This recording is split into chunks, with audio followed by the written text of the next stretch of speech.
Estamos con la comunicadora social, la periodista de la Universidad Central de Venezuela, finalista del Premio Gabriel García Márquez de Periodismo el año 2016. Además, estuvo a cargo de la investigación de los Panama Papers.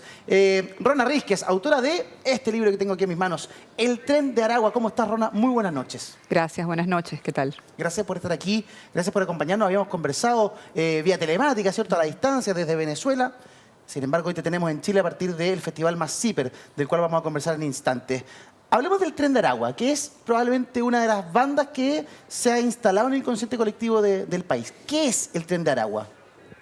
El Tren de Aragua es una banda de crimen organizado, un grupo que nace en una prisión y luego comienza a extender sus operaciones fuera de la prisión, dentro de Venezuela, y después fuera de Venezuela. Y pues es así como llega a países como Chile, Colombia, Ecuador, Perú. Es un grupo que creo que su principal particularidad es esa, o sea, el haber surgido dentro de una prisión y haber sido creado por personas que estaban en esa prisión. Se llama Tren de Aragua, bueno, porque está en Aragua, el estado de Aragua, ¿cierto? ¿Pero por qué tren? Se llama tren porque en ese momento en Venezuela había otras organizaciones similares que estaban comenzando a surgir y que se habían autodenominado trenes. Entonces, por ejemplo, hay una que se llama el Tren de Guayana, que sigue operando en la zona minera, al sur de Venezuela. Había otro que era Tren de Oriente, que lo dirigía otro PRAN de otra cárcel en Venezuela. El Tren del Norte, el Tren de Bolívar, el Tren del Llano. Entonces ellos dijeron, bueno, nosotros somos Tren de Aragua, porque estamos en Aragua. Con el mundo ferroviario, yo había escuchado la teoría de que nacía a partir de un sindicato de ferroviarios que estaba en rebeldía y que finalmente deriva en esto. Nada que ver. No, nada que ver. Ellos, efectivamente existía ese sindicato, o existen varios sindicatos de un sistema ferroviario que no se ha terminado en Venezuela y que está no solo en Aragua, sino en todo el centro del país. Y este sindicato, ellos lo que hicieron fue, el sindicato usaba, entre comillas, los servicios del Tren de Aragua para ciertas actividades ilícitas, pero no fue creado. No tenían un vínculo. ¿A qué se dedica el Tren de Aragua? Porque aquí uno ve las noticias, homicidios, secuestros, procesos de inhumación, una cosa bien macabra, pero ¿a qué se dedica y por qué ha tenido tanto éxito esta banda?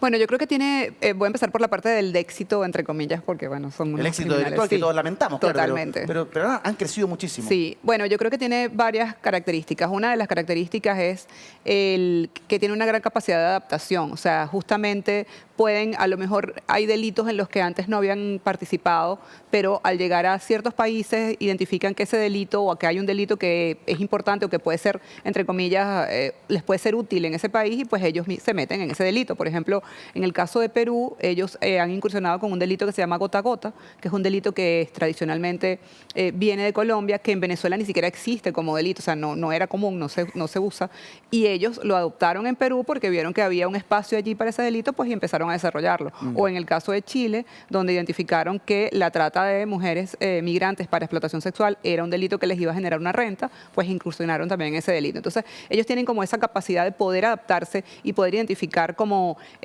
nichos o espacios de negocio criminal en los sitios donde van llegando. Mira, cuando ellos nacen, cuando ellos emergen dentro de la cárcel de Tocorón, ahí en Aragua, ¿cuál era el contexto en Venezuela? O sea, yo me pregunto, ¿qué estaba pasando en el contexto donde se desarrolla esta banda que emerge? ¿Para qué? Para que nosotros tengamos ojo con nuestro propio contexto y no tengamos también bandas de similares características. ¿Qué pasó que creció el Tren de Aragua en Venezuela? ¿Cuál fue el terreno fértil sobre el cual creció? Claro, hay dos elementos y los voy a comentar porque creo que son importantes para el caso chileno. Un primer elemento es lo que tiene que ver con el sistema penitenciario. O sea, el sistema penitenciario de Venezuela ha sido siempre de alguna manera una vergüenza. O sea, cuando digo siempre es no solamente desde los últimos 25 ni 23 años, sino desde mucho antes. O sea, un sistema colapsado, con hacinamiento, con violencia extrema, con violaciones de derechos humanos a las personas que estaban privadas de libertad, con corrupción. O sea, eso ha sido una constante en el sistema carcelario venezolano. Entonces, eso para mí fue algo clave que de alguna manera facilitó el surgimiento de estas figuras llamadas pranes, que son los líderes de la prisión y que es lo que también después evoluciona, entre comillas, hacia las megabandas como el Tren de Aragua. Y adicionalmente había otra situación que se da justamente en el año en que surge el Tren de Aragua, que es 2014 y que se ha prolongado hasta 2017, que es la conflictividad social y política muy fuerte, o sea, mucha enfrentamientos y confrontación, protestas. Eso de alguna manera yo siento que distrajo a las autoridades, o sea, todo el gobierno y las autoridades se centraron en centraron su atención en combatir o controlar la protesta política y la protesta social, y pues dejaron operar o se olvidaron de controlar al crimen organizado, a los grupos criminales. Fíjate que nos nombras dos factores que yo podría establecer similitudes de inmediato. Crisis social, nosotros también en Chile estamos viviendo una crisis social importante desde 2019 en adelante. Hemos encontrado una manera institucional de encauzarla, pero también tenemos problemas serios. Y el tema de la cárcel, el tema del sistema penitenciario, lo describiste en Venezuela y fue una fotocopia de lo que pasa en Chile. Tenemos cárceles hacinadas, tenemos violación de derechos humanos permanentes, tenemos problemas de amenazas a gendarmes, tenemos problemas de corrupción en gendarmería. O sea, la foto es muy similar. Hace poco, o sea, probablemente en menor escala, probablemente un panorama distinto, pero muy similar. Hace no mucho tiempo atrás se descubrió en la cárcel de Colina una cárcel VIP. Se encontraron, o sea, eran lugares de lujo, comida, trago, instalaciones de lujo. Y tú dices, ¿cómo entraron todas esas cosas? Bueno, un sistema que está corrompido. Entonces, ese escenario nosotros tenemos que cuidarlo mucho, si no, es posible, es probable que bandas de estas características también nazcan y crezcan en las cárceles. Es que definitivamente la experiencia lo dice, la experiencia, o sea, lo que hemos vivido, lo que pasa en Venezuela no es solamente Venezuela, lo hemos visto en Brasil, o sea, los grupos brasileños, por ejemplo, como el PCC, surgieron también en las prisiones.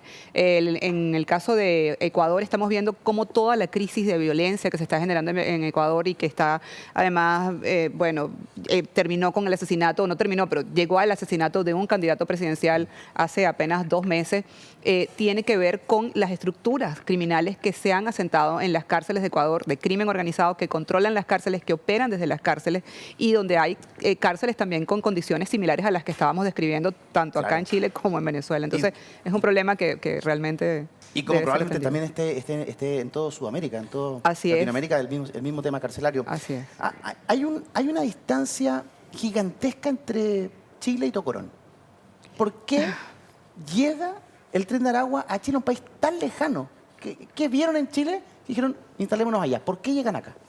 Bueno, la primera cosa, Venezuela empieza a vivir justamente en estos años 2016, 2015, 2017, lo que se ha llamado una emergencia humanitaria compleja, que es lo que ha hecho que muchos venezolanos hayan salido del país, muchos no, vamos a decir las cifras, más de 7 millones, casi 8 millones de venezolanos hayan salido del país buscando refugio, ayuda en otros países de la región. Y uno de esos países ha sido Chile. Pero no solamente salieron, entre los venezolanos salió todo el mundo, o sea, todo el que podía salir buscando la misma mecanismo de sobrevivencia, porque esa es la palabra, sobrevivencia, pues también las personas que estaban privadas de libertad buscaban sobrevivir. Entonces era difícil sobrevivir en una ciudad como Caracas, que es la capital del país, que tenía las mejores condiciones. ¿Cómo puede sobrevivir alguien dentro de una prisión? Entonces, una de las primeras razones por las que empieza ese desplazamiento también es en la búsqueda de la sobrevivencia. Luego hay otras, ¿no? Una de ellas es los grupos criminales siempre están buscando nuevos mercados, nuevos sitios donde instalar sus operaciones para generar rentas. Y adicionalmente, en el caso de Chile había un factor que a mí me parece que es pues, lo que facilitó que el Tren de Aragua se instalara acá. Y es que en Chile, a diferencia de otros países de la región, no había una competencia criminal poderosa que se opusiera al Tren de Aragua, un grupo o grupos armados poderosos que impidieran que el Tren de Aragua operara con cierta facilidad acá en Chile. Mira, o sea, el mercado del delito no estaba copado. No estaba copado. Eso es para mí una de las razones por las que él logra entrar con facilidad. Wow. Y luego, pues, algo que puede parecer un poco como que, bueno, pero eso es una bobada. No, no es una bobada. O sea, mucho de lo que pasó en la región, incluso en Venezuela, es que no se pensaba que el Tren de Aragua, o sea, les parecía increíble. O sea, a las autoridades les parecía, no, esto no es posible, o sea, Lo minimizaron. Lo minimizaron con cierto sentido, porque cuando vemos lo de la cárcel, por ejemplo, pensar que en una cárcel hubiera una discoteca, un zoológico, o sea, todo el mundo, no, eso es ficción. Y no era ficción. Entonces creo que también eso es un poco de lo que ha pasado. Sí. En términos de violencia, el Tren de Aragua, ¿de qué es capaz? Bueno, es contradictorio explicar, porque yo trato de, no tengo como, o sea, no sé cómo explicar que, bueno, sí, son violentos, obviamente lo son, pero no son justamente el grupo, no quisiera incluso mencionar porque no me gusta estigmatizar, pero bueno, es simplemente para buscar una comparación. O sea, no son un cartel mexicano, por ejemplo, no son el cartel Jalisco, no son el Ya. cartel de Sinaloa, no son los Zetas. No responden, O sea, no responden a esa organización. y no son en cuanto a toda esa maquinaria de violencia que estamos acostumbrados a ver también de los carteles mexicanos, ¿no? O de estos carteles de droga. Son un grupo que sí ejerce la violencia, que puede hacer cosas tan terribles como descuartizar personas y colocarlas en bolsas y dejarlas tiradas en la vía pública, como ocurrió en Bogotá, pero al mismo tiempo ese tipo de violencia es como bastante específica y tiene como un sentido, para ellos obviamente, muy puntual. O sea, enviar un mensaje a las personas que violan sus reglas, enviar un mensaje a sus potenciales competidores o adversarios. Entonces, para eso, o a alguien que sí, que incumplió o sea, algún enemigo, etcétera. O sea, para eso usan ese tipo de violencia extrema. Pero no es un grupo que va a buscar la confrontación porque quiere enfrentarse y generar violencia. No, es un grupo más bien que sí, creo que incluso todo esto que se ha generado obedeció a algunos errores, quizás de algunos de sus integrantes, porque sí creo que ellos hubieran preferido mantenerse en bajo perfil para seguir operando. Tú me hablabas del factor corrupción en el tema penitenciario. Ese poder de corromper, por ejemplo, a las fuerzas que custodian las cárceles en Venezuela, perdón, ¿se traspasaba a otro tipo de corrupción? Corrupción a la política, corrupción a las policías, corrupción a la justicia. ¿El Tren de Aragua actúa de esa manera? No tengo, o sea, no puedo señalar, había corrupción en esto, pero cuando uno revisa toda la trayectoria del grupo, todas las operaciones del grupo, pues podemos concluir que tiene que haber habido algún tipo de situación irregular también. Por ejemplo, en el caso de Venezuela, además de la custodia interna de la prisión de la que se encarga un ministerio, está la custodia externa de la prisión, que es la Guardia Nacional, un componente militar que pertenece a la Fuerza Armada, al Ministerio de la Defensa. Ya. Entonces, bueno, en este caso, obviamente, si todo lo que pasaba en Tocorón pasaba y estaba la Guardia Nacional afuera, pues Custodiando. había o sea, pareciera que sí pudo haber habido algún tipo de relación. Claro. Y luego, con respecto al Poder Judicial y todo esto, pues no tengo certeza, pero por ejemplo hay un evento llamativo y es que hubo un personaje, uno de los jefes más importantes del Tren de Aragua que se radicó acá en Chile, que llegó a Chile en 2018 y esta persona llevaba y todas sus gestiones las hacía con sus documentos de identidad originales, con su nombre oficial. Y la versión que tengo es que esta persona debía incluso en este momento estar todavía presa en Venezuela. O sea, debía estar en la cárcel y estaba en nuestro país y había entrado con la documentación oficial. Así es. Ahí tenemos un lindo desafío también nosotros como país. El Tren de Aragua ha crecido de manera increíble, no solamente en la percepción de la gente, ¿cierto? Que uno lo ve en todos lados, como que si todo fuera el Tren de Aragua. Pero ¿realmente tiene los tentáculos suficientes instalados en nuestro país como para que le temamos de la manera que en Chile parece le tememos?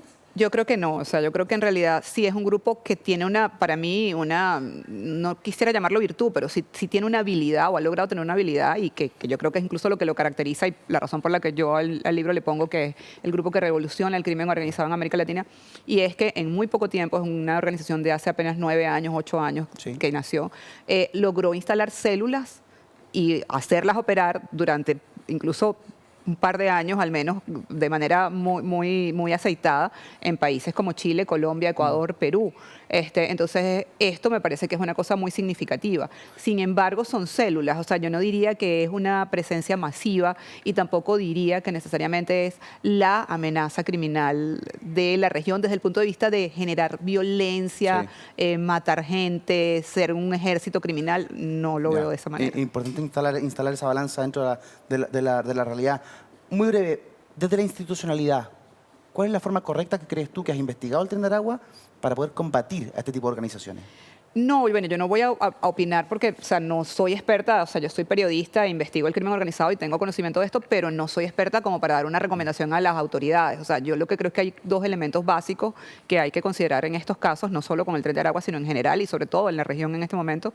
Uno es, el crimen organizado no tiene fronteras, no tiene nacionalidad, pensar que se trata de un grupo es una cosa, una visión muy reducida de la realidad y del problema que tenemos, que es un problema que traspasa la frontera, que está operando en redes que van desde México hasta la Patagonia. O sea, creo que eso hay que tenerlo o hay que entenderlo de esa manera. Sí. Y luego, a partir de allí, entender también que la forma de combatir a este tipo de grupos, que además han comenzado a tejer redes entre ellos, Sí. es trabajar en cooperación, intercambiar información, o sea, hacer alianzas internacionales con los cuerpos de seguridad, con los ministerios públicos para intercambiar información, no solamente para combatir al Tren de Aragua, sino el crimen organizado en América Latina. Cuando hablamos de amenazas a jueces, de corrupción, también esa amenaza la vive el periodismo. Tú que has investigado el Tren de Aragua, que has escrito un libro respecto a la materia, la última vez que conversamos por Zoom, me acuerdo que nos señalamos dónde estabas porque habían habido ciertas amenazas a tu persona. ¿Eso es común? ¿Eso es normal? ¿Estás acostumbrada? ¿Cómo lo enfrentas? No, en realidad nunca. Yo tengo muchos años cubriendo y trabajando temas de crimen, violencia y seguridad. Y no, o sea, es la primera vez que recibí una amenaza. Sin embargo, no se sabe de dónde vino la amenaza. O sea, yo no podría decir que la amenaza vino de esta Del Tren de organización. Aragua, claro. No.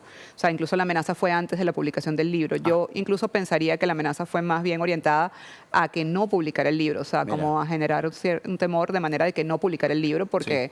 Porque, bueno, no, también digo, no es que haya unas revelaciones, o sea, obviamente hay elementos ahí interesantes, pero yo digo que yo básicamente lo que hice, ya yo estaba investigando antes de que se armara todo este escándalo del Sí. Tren de Aragua, pero fue como armar un rompecabezas, o sea, juntar las piezas para explicar algo que estaba disperso. Disperso. ¿Ustedes quieren compartir con Rona Rizquez? Bueno, lo pueden hacer en el festival Más Zipper, ¿cierto? Que parte hoy día, que culmina mañana, ahí en Vergara 240, en la Facultad de Comunicaciones de la UDP. La inscripción es voluntaria, o sea, el aporte, la entrada es voluntaria, pueden ir online o pueden ir presencial. Tú vas a estar mañana a las 5:30 de la tarde Sí. en un conversatorio respecto de... En un conversatorio sobre cómo cubrir crimen organizado, o sea, cómo los periodistas podemos cubrir crimen organizado, con la periodista Mónica González. Que es Con de la acá de gran Chile. Mónica González. Así es. A quien le enviamos nuestro abrazo y respeto. Rona, perdón, que estés muy bien, que te Gracias. vaya muy bien. Nos vemos mañana entonces y también voy a estar ahí en el Festival Más Zipper. Que estés bien. Seguro. Gracias.